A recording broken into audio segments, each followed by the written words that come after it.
नमस्कार साथियों।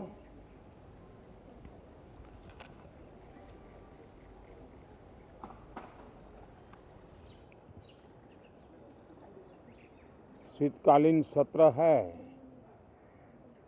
और माहौल भी शीत ही रहेगा।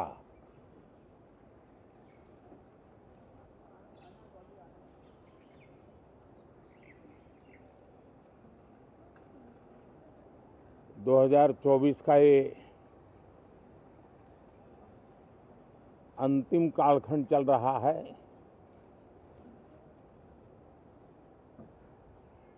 देश पूरे उमंग और उत्साह के साथ 2025 के स्वागत की तैयारी में भी लगा हुआ है। साथियों, संसद का ये सत्र अनेक प्रकार से विशेष है और सबसे बड़ी बात है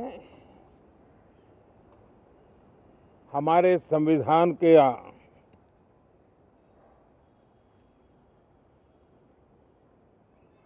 75 साल की यात्रा, 75वें साल में उसका प्रवेश, ये अपने आप में लोकतंत्र के लिए एक बहुत ही उज्जवल अवसर है। और कल संविधान सदन में सब मिलकर के इस संविधान के 75वें वर्ष की उसके उत्सव की मिलकर के शुरुआत करेंगे।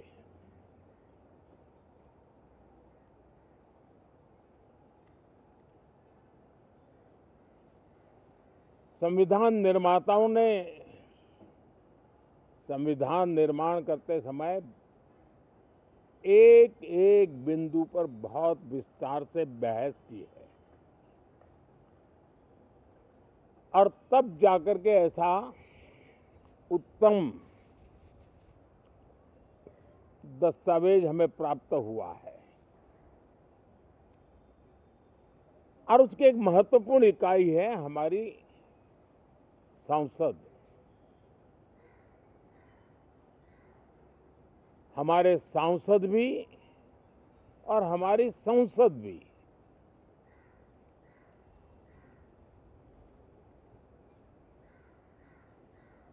पार्लियामेंट में स्वस्थ चर्चा हो, ज्यादा से ज्यादा लोग चर्चा में अपना योगदान दें। दुर्भाग्य से कुछ लोगों ने अपने राजनीतिक स्वार्थ के लिए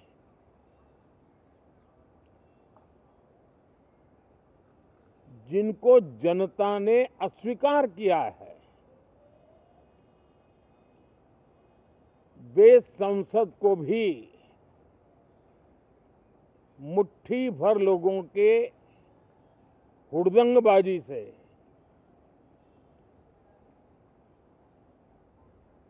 कंट्रोल करने का लगातार प्रयास कर रहे हैं।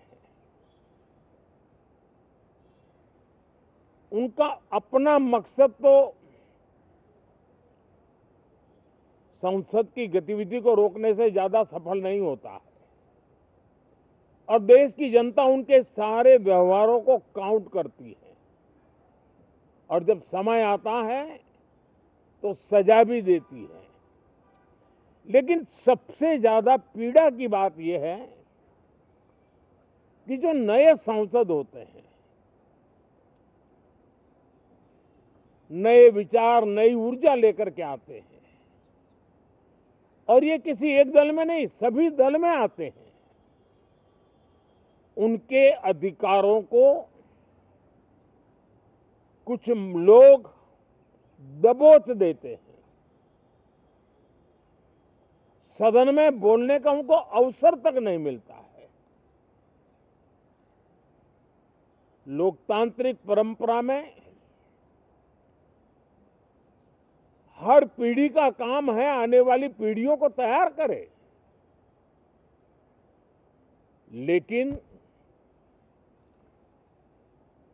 80-80, 90-90 बार जनता ने जिनको लगातार नकार दिया है, वे न संसद में चर्चा होने देते हैं, न लोकतंत्र की भावना का सम्मान करते हैं, न ही वह लोगों की आकांक्षाओं का कोई महत्व समझते हैं, उनका उसके प्रति कोई दायित्व है वो कोई समझ पाते हैं। और उसका परिणाम है वो जनता की उम्मीदों पर कभी भी खरे नहीं उतरते हैं और परिणाम स्वरूप जनता को बार बार उनको रिजेक्ट करना पड़ रहा है। साथियों, ये सदन लोकतंत्र की 2024 के पार्लियामेंट के चुनाव के बाद देश की जनता को अपने अपने राज्यों में कुछ स्थानों पर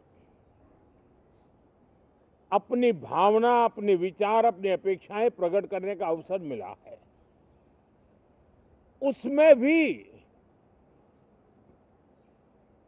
2024 के लोकसभा के चुनाव के नतीजों को और अधिक ताकत दी गई है राज्यों के द्वारा, और अधिक बल प्रदान किया गया है, और अधिक समर्थन का व्याप बढ़ा है। और लोकतंत्र की यह शर्त है कि हम जनता जनार्दन की भावनाओं का आदर करें, उनकी आशा अपेक्षाओं पर खरा उतरने के लिए दिन रात मेहनत करें। मैं बार बार खास करके विपक्ष के साथियों से आग्रह करता रहा हूं, और कुछ विपक्ष बहुत जिम्मेदारी से व्यवहार करते भी हैं। उनकी भी इच्छा रहती है कि सदन में सुचारू रूप से काम हो, लेकिन लगातार जिनको जनता ने नकार दिया है, वे अपने साथियों की बात को भी दबोच देते थे, उनकी भावनाओं का भी अनादर करते हैं, लोकतंत्र की भावनाओं का अनादर करते हैं। मैं आशा करता हूं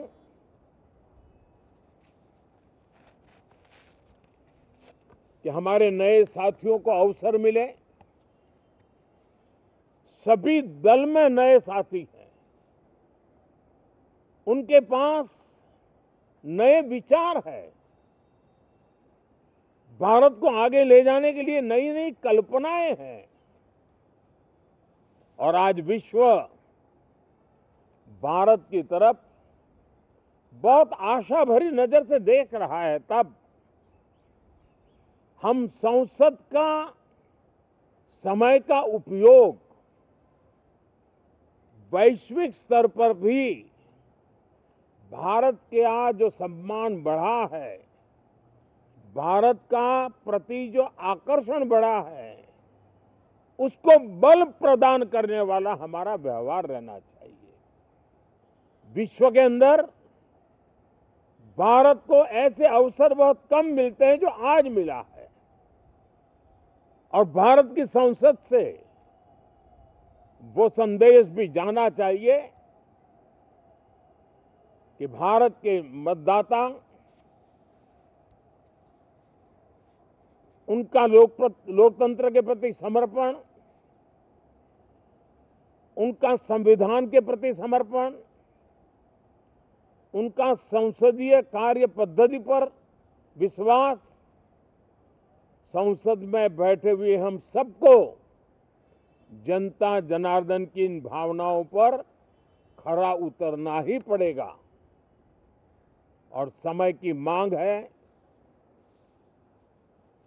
हम अब तक जितना समय गंवा चुके हैं उसका थोड़ा पश्चाताप करें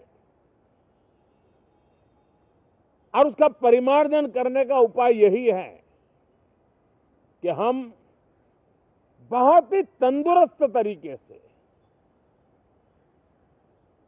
हर विषय के अनेक पहलुओं को संसद भवन में हम उजागर करें। आने वाली पीढ़ियां भी पढ़ेगी उसको, उसमें से प्रेरणा लेगी।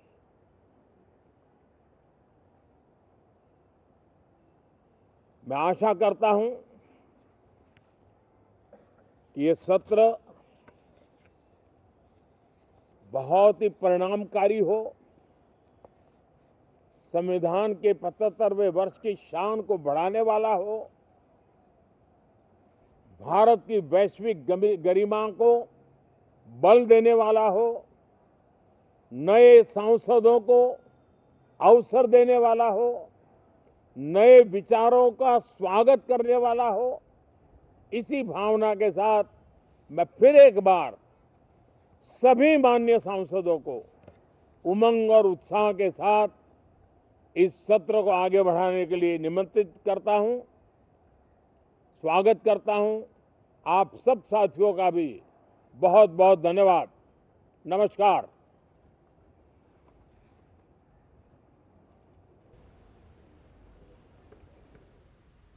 तो संसद भवन परिसर से आप प्रधानमंत्री नरेंद्र मोदी को सुन रहे थे। उन्होंने कहा कि शीतकालीन सत्र है तो उम्मीद करते हैं कि माहौल भी शीतकालीन रहेगा।